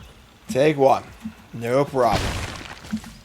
And we draw a rescue mission. So, not gonna lie, an army of 1/1s is pretty good on this board. I would not want to trade my beast for this hero token, but I'm happy to make some tokens here. So, make some heroes. Famous sexy thrilling hero. And so there you go. So we got a lot of work to do here, folks. We are down on cards monumentally. We mulliganed on the play and got Ravenous Ratted. But, you know, doing okay here. Here's a Resentful Revelation. I like this card a lot. This is Ransack the Lab plus. Just like a kind of a black ponder, puts cards in the graveyard. Pretty cool graveyard synergy card. And we're probably looking for a land there. Maybe not. We're all right. We're not dead yet, you know. Basically, like, do they have a good answer for Ultima is a big question. And then how much time do we have to find our own card advantage? We got Fatal Push, folks. God, I really, really hope they add normal art for these cards. It's like, it just needles on my eyes. Like, the art may be cool, but as a Magic card, it is so hard to read and parse what this card is at a glance. Oh my God, it's the worst. All right, we draw a white Aura Sight, and this is a spot where I think that us experienced player would just fire this thing off, right? It's a removal spell. It's mana for Ultima. But we gotta stop and think about it, though. All right, let's think a little bit. It does ramp us into Ultima. That being said, if we draw a land or spell next turn, we're happy. They have 4 cards in hand still. Neither of these are particularly good threats. I'm just attack. I'm gonna attack for 1 just so you go. Should have attack for 2. Leave 1 back. Chat says these look like a 2003 MySpace page. Pointless nostalgia. Trading a rat for a token is great. We say go. We're just gonna say go here. Look for a better spot for our Aura Sight. We're not in a rush, you know. What it comes down to is, when I want to use my removal spell or not, how much is it helping me push the board forward? And am I in a rush? And we are not in a rush this game. 17-17, we have no real board pressure. You know, and they're going to say go. They miss a land drop and say go with 5 cards in hand. A little sketchy. We're going to untap. We draw an Ice Flan. We're going to cycle back to play a land. We'll attack for 1 first. Are there flash creatures in this set? I don't know. We're going to find out. It's only draft for 1, folks. One way to find out. All right. And we're going to cycle this for 2. Get an island, just play it and say go. Just make our land drop. If they have a counter spell, they have wasted it. Let's see what their end step is. So, your opponent, the things your opponent does tells a story. And it's your job to kind of follow the flow of that story and figure out what's in their hand. So, they cast Eject. That's a 4-mana spell. That makes sense. The story is now over, right? The story started when they said go 4 mana up. Our job is to figure out why they're doing this. They missed a land drop. They have all 5 drops in their hand. They have a counter spell. They have a removal spell. The answer is they have an Eject here. So this is fine. 4 mana, cantrip, destroy creature, draw a card, deal damage, and then also can get over 2 damage next turn as well. And they clearly need land. So that's the story. Now the story's over. And now we've solved the question here of why I did the weird thing. Next time I do a weird thing, I'll have a new question to ask. So, first time chatter, Pog says, I'd like to play MTG, I assume, but it seems complicated. I'll stick to Hearthstone. I mean, honestly, I have not played Hearthstone myself, but Magic is a game that is complicated, but it is easy to learn. You know, it's not hard to play Magic. It's hard to play Magic effectively, which is the mark of a great game. That's why it's been around for 30 years. So, down Arena, it's free to play. Just give it a try, you know? All right, so once again, we have a new story we're telling us. Play land 5 and say go. 5 cards in hand. So, once again, we're trying to figure out what they are doing here. We draw a Mogul Merchant. We still have the Orsight with the Ultima. Not really super stoked about casting Ultima into 5 open mana. It could be a removal spell, counter spell, etc., etc. I think I'm pretty happy just playing the Merchant and saying go here. We're not going to attack, so now I have a good block. And I'm not really interested in playing what they have. And I'm also not really in a rush. So, we'll play this Mogul Merchant and see what happens. All right, we see go. And we're going to say go, because we have the blocker here. And say go. So once again, we're going to say, okay, tell me more about your story. What are you up to here? End step. Stuck in a Summoner's Sanctum. This is pretty good for us, actually. So, take 1. They used their removal spell on the Merchant, which is fine. To 1-drop, sure. And we could, in theory, use the Disenchant to destroy this at some point later, if we want to. Or the Orsight. And that would have been pretty good on our Ultima. So now we're trying to draw out their removal spells. Once again, that story's been answered, and now we can go on with our lives. So, again, it's happening again. 5 mana, say go, 5 cards in hand. A new story, a new question to answer. We draw land. So, I still am not stoked about the idea of playing Ultima into this. We have nothing else to do. And even like if we were to free our Stiltskin here, it doesn't really do much, honestly. So, I kind of want to say go. So far, the answer to their story has been they had a thing, they had a thing. I'm going to hold a land too, I think, because they could have a Ravenous Rat. That would suck. Alright, yeah, I'm just going to say go. So let's say go, and let's see if they do anything on the end step or not. Let's see if their story was, I have a counterspell. They don't. They don't. Okay, so now it's looking more like a counterspell. Syncopate, something else. And we're just sitting here. This is fine. They're going to do it again? Sure. So now we're in the classic sort of draw-go scenario of who wants to blink first. They're going to play a Thieves' Knife. This is easily the most rewarding job I have ever had. Job select. So this is a 2/2. Or does combat damage to a player, draw a card. So now, this is the thing we got to answer, right? So, they've tapped off of Counterspell, because Counterspell's in the set. They could have Syncopate. This is a card that kind of needs to die. I think we would kill the equipment, not the hero token. If I were to go for the Fate of a Sun Crest and they Syncopated, that would kind of suck. We have the luxury of playing around Syncopate now. Or we could just Orsight the Knife. Either way, we're not going to play in Syncopate, I think. We're not in a rush, so... Play a land. I think I like just playing Orsight here on the Knife. Because we'll have more mana for future turns for Syncopate. They can't play Syncopate now anyway. This might be cheaper later, and it's also an instant. So let's take the Knife away. The Knife is very threatening. You know, when you're in a draw-go game like this, the reason why a draw-go game happens is because both players were kind of at parity, and we're kind of jockeying to see who will blink first. If you're at parity, then you are not, you're at parity. No one's ahead. So you don't want them to get ahead. And a card like that's a really good way to get ahead. So here's a removal spell on our token, which is fine, I think. We can take a few points of damage here. And we are not going to kill a token with our Fate. We're going to wait. Go to 8. Still have a ton of cards in hand. Untap. Let me draw a dude. So, it's time to cast Ultima. 3 mana up, so they can't Syncopate it. And then I guess we're going to cast this guy too. They could Syncopate this, but I just don't care as much. So, that resolves also. Hopefully it's not a removal spell. Could very likely be, right? So now, I think they probably would have Syncopated the cat if they could. So it's probably a removal spell. We're probably in big trouble, but what can we do, you know? Their deck looks to be a pretty good control deck, honestly. A lot of removal spells, some search, a little bit of synergy with the tokens and the treachery.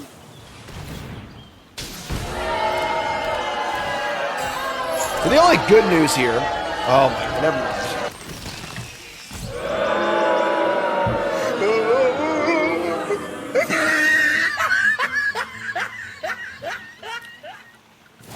Never mind. Oh, they just have it all. Okay, well... sure. No, don't do this. I mean, So the answer was they just had actual everything. There is no good news. It's all bad news. We are dead. Yeah, lethal in play too. Yeah, that was pretty brutal. I mean, it's funny because like they didn't really play any rares or anything like that. They just seemed to have a really solid looking blue-black control deck, which is great. You know, they played no rares, just played good removal spells, and they had a good plan. We did mulligan this game, which really hurt. Like the mulligan on the play hurts, especially when you're playing into deck that's playing always 1-for-1 kill spells because you're just naturally behind on cards. But yeah, good deck, good game. All right, so we got our crystal, we got our ultimate we're keeping.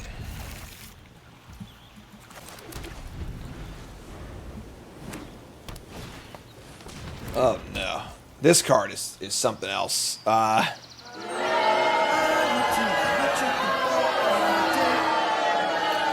This thing hits hard, folks. This thing on turn 1 is like pretty ridiculous. We have removal spell 4, which is fine, but this thing goes. Are crystals snap key for drafts if you get them? I don't think so. They're all extremely. Oh my god.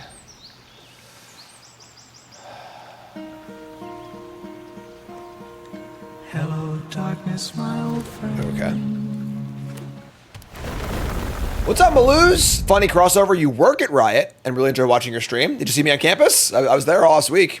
They couldn't. There was something happening on Thursday. They locked us in the room because there was some sort of event happening we couldn't be privy to. But went down to the food court a few times.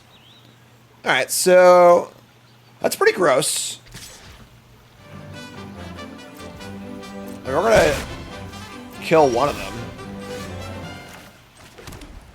I might just do it now. I don't know what like Snakeskin Veil type cards there are. We're definitely casting it. So one of the important things about instant speed removal is that you don't always want to cast it on instant speed, because if you have a reason to cast it, if you're definitely going to cast it on their turn, there's times you want to just cast it on your own turn to play around a counter spell or whatever else.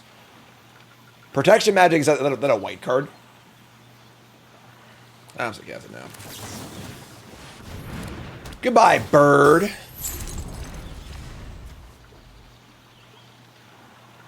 There are no Snakeskin Veils? Sure. First draft, learn to set, playing on instinct.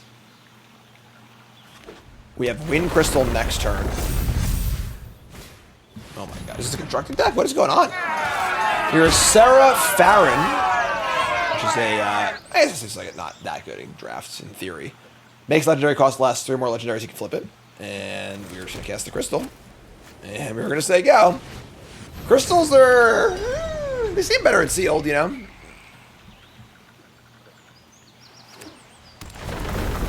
Crosshunter says, heard someone say in draft Friday night, tell a new player, always wait till the last possible moment to play your spells, and you're shaking your head. That is a really good heuristic.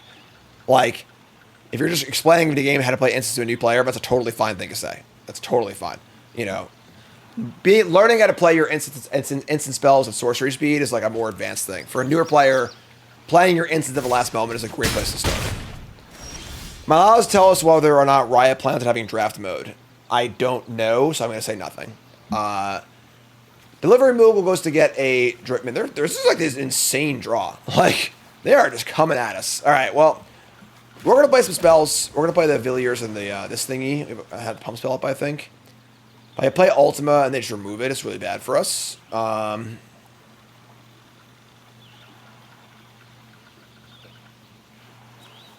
going to have a 2-2, or 2-3 and a 2-2. This thing is just monstrous. Maybe we have to cast Ultima, actually.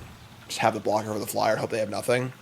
So when you're behind like this, your goal is to decide, can I afford to play around anything? What's the best path out of this game? It's probably just play Ultima and say go. So, all right. We'll shrug our shoulders and play our rare. It's not exactly like a, you know, an insane rare. It's mostly just a 4/4 flyer for 4/5, but... Here's a Tifa Lockhart, which costs 1 mana thanks to the Sarah. And a Lance. Alright. Oh, I hate my job. Getting kind of rocked here. This is a pretty insane draw. We draw Syncopate. A little late. A little late to the party on that one. Alright, yeah, we're just going to cast some stuff and hope we don't die. We have some okay blocks if you're not alone, so... Yeah, it is weird. When I read this card, I also assumed it would just be an ETB and attack. It's pretty weak as only an attack trigger. Definitely not modern day design. So once again, more triggers.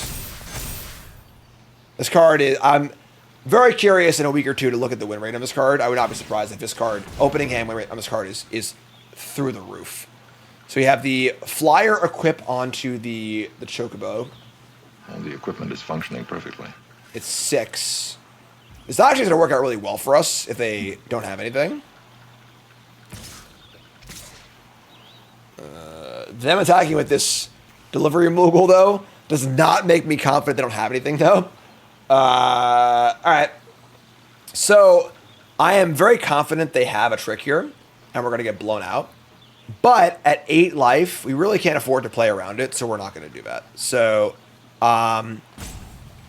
they probably also have a card like this or some pump spell.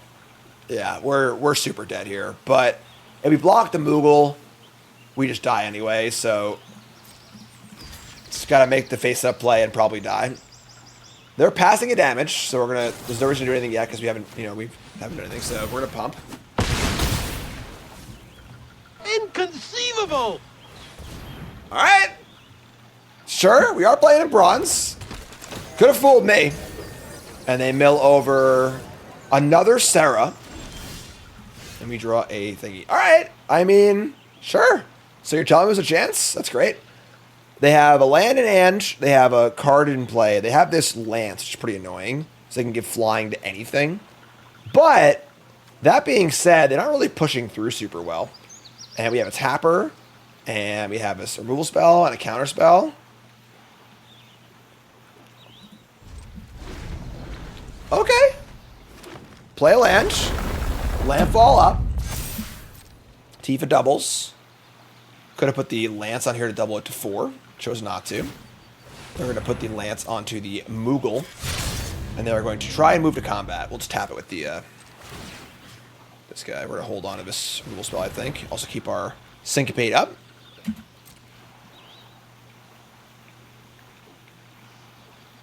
And we are maybe it's maybe weaseling our way out of this one.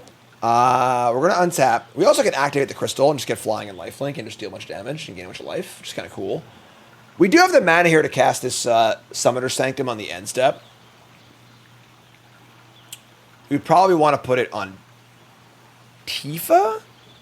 Like, putting the lance on the Moogle to push through Ultima makes a lot of sense. We have a tapper for it. If we put the Sanctum on the Moogle, they'll just put the lance onto the Tifa. That's extremely threatening. I think it's Tifa. Let's tap this, lock it down.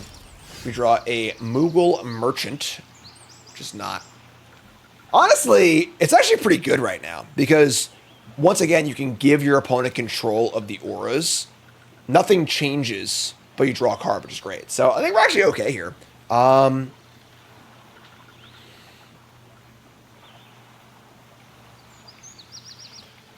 Sarah just drops the enchantment. We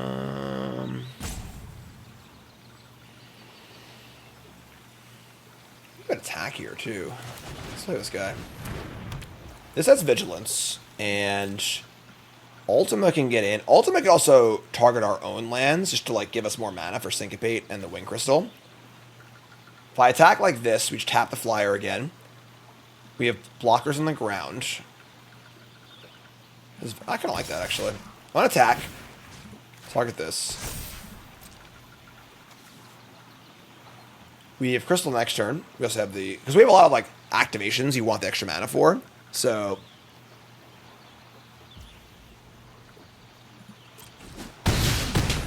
And they can move the spear over. We can tap one of them, at least. And then we're gaining a bunch of life next turn. So I think it's fine. They don't have a pump spell because they already had burns with it already, so... Landfall triggers, it don't matter. And we're going to tap down the flyer in combat. And they can't move the equipment in combat either, so... Land resub. Uh-oh. Leroy This is horrifying. They are attacking with there are 3 creatures in a attack that looks horrendous. All right, well, we're gonna block. We'll see what happens. I'm right here. I want you to hit me. I'm right here. Blitzball shot. +3/+3 and trample. You're still alive technically.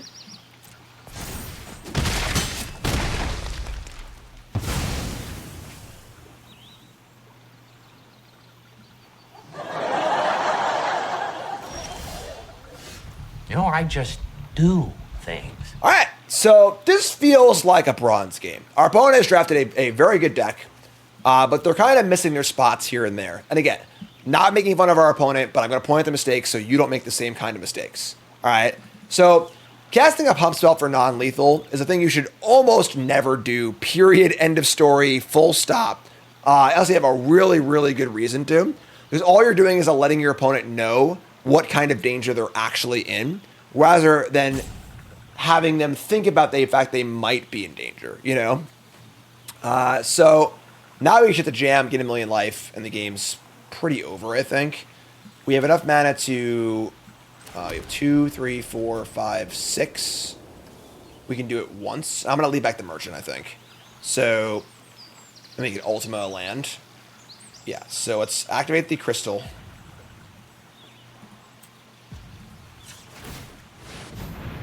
Attack with all of these.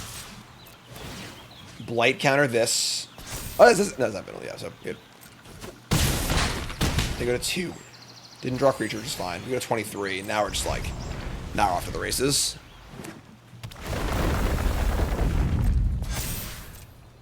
All right, and now we can start giving them these enchantments, drawing cards. They're dead to the crystal anyway, so they flooded a bit too. We definitely, you know, our opponent probably should have had us this game. You know, their deck is great, and they had the tools, but probably missed a spot or two and then drew a lot of lands, which is fine. You know, I think that like it's there's a lot to learn from this game as far as like playing aggressively, making sure you're doing the right, you know, finding the right spots, so on and so forth, which is good. So,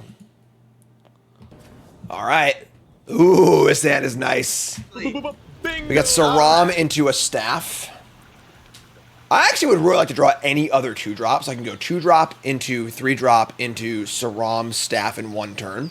When it comes to cards like this that have an ability that triggers off of some other effect, you really want to try and play this and then get the effect in the exact same turn, so your opponent doesn't have a chance to kill a thing in response. But given no other 2-drops to cast, I will just cast it. All right, Forest and Commune Beavers. Pump all good to 5, unfortunately for them. Little green ponder action here. We draw a land. So we're going to cast Saram. They only have green mana in play anyway, so if they go, you know, this black land removal spell, it sucks, but whatever. We're not playing the staff instead. We're not playing nothing. They play one of the weirdest cards in the entire set. Common legendary artifact. I don't like this. Why is this? Someone explain Final Fantasy to me. Why is there a common legendary artifact in flavor? Please tell me what's up here. The surveils or kills things for extremely expensive cost. We're going to attack for 2. We're not going to play the staff and draw a card. We're going to play the Snowvilliers. It's unlikely they'll kill this next turn. If they play like a mountain or a swamp, I might be more inclined, but... Team! New sub, welcome. Alright, and now we're off to the races. So play land, play staff. This draws out in cast, not even resolution, so... Draw a land, or draw a card, awesome. Job select. Oh, nice job. Where do I apply? Play a creature, and yeah. So, this is a little weird, but they all get to 5. I'm just attacking. Even if there is like a flash creature that can block Saram, we've already drawn a card off it, so whatever. So, end step, Surveil. I don't think this card's particularly playable. They're going to bin a white card. Yes, there's a little mana screwed here, too. Alright. Very, very important, folks. I want everyone to remember this game. First off, that's cool, right? I want you to remember this game for all the times that we flood, we get mana screwed, mulligan, lose a game, whatever, and you go, oh man, that sucks. I'm so frustrated. It happens both ways, folks. You know, 10% of Magic games just kind of stink. That's fine. That's the cost of doing business for having the other 90% be great. So make sure you're actually noticing when your opponent gets unlucky so you can feel the mental balance out for when you get unlucky and not get tilted about it. All right, folks, final boss time. We got rares. Let's do this. Cloud Vision, Renew Style, welcome. All right. We're going to jam the Hope. The Hope is good with the Crystal, but like the Life Flicker on turn 2 is great. We're going to gain 2 to 4 life, hopefully. So. All right. White Crystal is a D on 17 lands. I'm telling you, I don't think this card's very good. I think this is the kind of card, there are plenty of cards that can win a game. You know, if the board stalled out, this card wins the game, cool. Modern Day Limited isn't really like that, though. You know, there's aren't a lot of games where nothing happens. But if you need a way to win, this card can do that for you. I think it's okay, but... All right. They play a Mountain. We're just going to jam and play our next Legend. Keep the Legend going. Big Raven to 4. Thanks to 4. Appreciate it. Hi, folks. My name is Jim. Pro Magic player, commentator, full-time content creator. No! We got battle menued. That's fine. Is what it is. I stand by the attack. Welcome, welcome, welcome. Bronze To Mythic, the show where I cover Bronze To Mythic episode 1. I've been away. I've been at Riot all week doing some consulting work on their new card game Riftbound, which is super exciting. So, starting a little late for Bronze To Mythic. That's okay. And this is legendary. Oh, it's any legendary spell. Sick. Oh, yeah. Draw that card. Card draw and cost reduction. You playing Eternal Runner? What's going on? Thanks to 4. Appreciate it. Shout out to the 4 in chat, please. To 4 streams drafts all the time. Check them out. Silsey resub, thanks so much. Barrett Wallace. I don't know who this character is, but it's funny because their card is just like so mundane. You know, like it's a 4/4 reach. Great. All right, so we can play this to kill Barrett and then play this, or just cast Ultimate Draw card. I want to cast Ultimate Draw card, please. Thank you very much. Keep those cards flowing. You never know how long this card's actually going to be in play, so we want to get our cards off it now if we can. And say go. Machine Gun Arm. There you go. Bang, bang, bang. We have technology. They reveal the Prima Vista and flip their side quest Catch a Fish into Cooking Campsite. So, honestly, this card's like, it's kind of weird. So it's like a 3-mana do nothing, but it will eventually at some point draw a card and Rampant Growth you, which is kind of cool. Here's a Cloud-Bound Moogle. Oh god, they put the counter on the big guy. All right, sure. We are not going to block. And we're going to get Scron tap and wreck them. Don't do this. Please, don't do this. Get up. Let's get up. Don't do it. We'll do it now while we're tapped out. No, don't do it. Think of your family. Think of your fans. Think of everybody. You got to kick them. I want to get a drop in, but maybe I want to... Actually, stop thinking this for a second. They have 1 mana up. There is a pump spell. We have a counter spell to defend against a possible pump. Let's attack first. So we're going to attack first, and we're going to decide that we are going to mana screw them. So Ultima can make a land colorless, and then our lands tap for double color. So we can use this ramp also, but I'm going to turn off their island here, so they can't play this blue card. Let's start by attacking. We're just going to start there. And target this island. It's now a colorless land. Alright, so no block trick. Alright, we're going to cast this now, because Syncopate can defend against the 1 mana like protection spell, which is in there somewhere. I think you know which one I want you. Get out of here. Get off my plane. Then we can play this thing, and then hold up a counter spell, or we can cast the big card draw spell. Counter spell, counter pay 2, when they have 6 or 7 mana next turn. It's pretty rough. Let's cast a freaking card draw spell. Let's cast our spells. This card's nice. So, we look at the top 5 cards of our deck. I choose one, they choose one. I choose one, they choose one. I choose one. The cards that I choose go to my hand. The cards they choose go to the bottom. Unfortunately, we take the Saram here. The bottom, the staff for sure. That's still fine though. Then we'll take the Ice Flame. So, the problem is that if this was a cancel, I would leave it up. Counter us, you pay 2 against a player who's already cast Rampant Growth and is going to have 7 mana in play next turn is very likely to fail, I think. So just do our thing. All right, so they chose, they get their equipment out of here. We choose the flan. They choose the land. We choose the land, so draw 3. Pretty good. All right, so we say go. Our hand's great. It's also a legend for this thing. Draws a card there. They have no blue. Wish this card would change a border and look less blue, but whatever.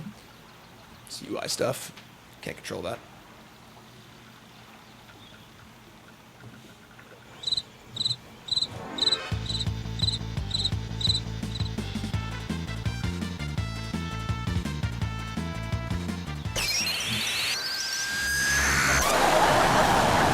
All right. They do stone cold nothing.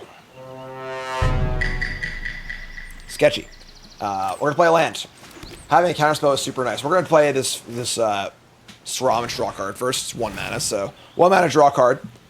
And then we're going to probably syncopate whatever weird thing they got going on here. It's possible they're mana screwed. Possible they have a trick. But we're going to jam. So, all right. So we're going to target, I think, our own land now. If we can't mana screw them, we could target Mountain and try and target Mountain again next turn. We have like so much to do with our mana, with the syncopate and everything, and our 6 drops. Let's target our own land. All right, so they have, ooh, this is a good one. Good card to counter. Moogle's Valor. 5 mana for an instant. For each creature you control, make a 1/2 Moogle with lifelink. Then they gain indestructible. It's not actually that good here, right? This card's pretty insane. This card's like settle the wreckage levels of like broken. But and they're targeting their response to this. Pretty funny. So X is 3. Counter this. Right? You didn't say the magic word. You're out of here. It's funny because it wasn't even that good, but it's still this. I think this card's like busted, like absolutely busted. But now we're coming in. We got we have enough mana to cast our Sancto, right? Let's cast for. Yeah. Why is it not saying I can target this or play this?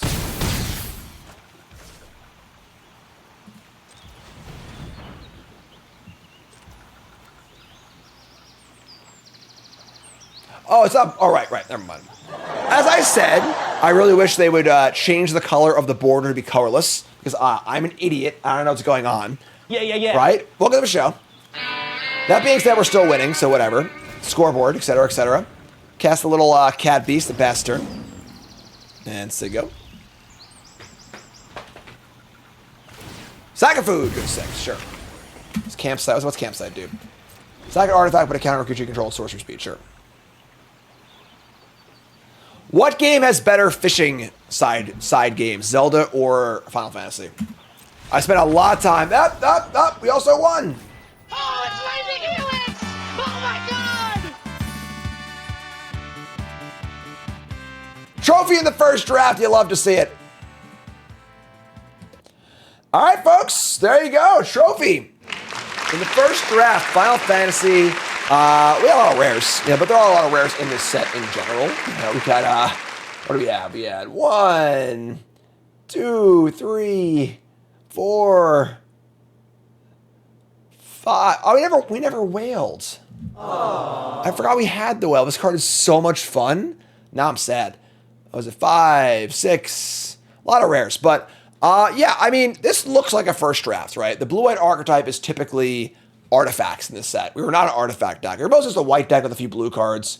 We had some green cards as well. Could have been green-white, I think a good place to be in Limited in general is when you kind of get into one color, really lock it in, and then find your other color kind of as whatever. Because, like, if you're, playing mostly white cards and 7 blue cards, blues don't really need to be open. You should open a good blue card or two, which we did. We opened up the whale and the memories returning, which is cool. So, our green cards weren't bad, Titan, Gourmet, and stuff. But yeah, cool first draft, cool first deck. First few drafts are always kind of like just finding your footing and kind of, poking around and things. We'll go from there as we go through the whole series and try and do our thing. So a reminder, folks, you got the over or the under. All right, the line for this season at Bronze to Mythic is 25.5.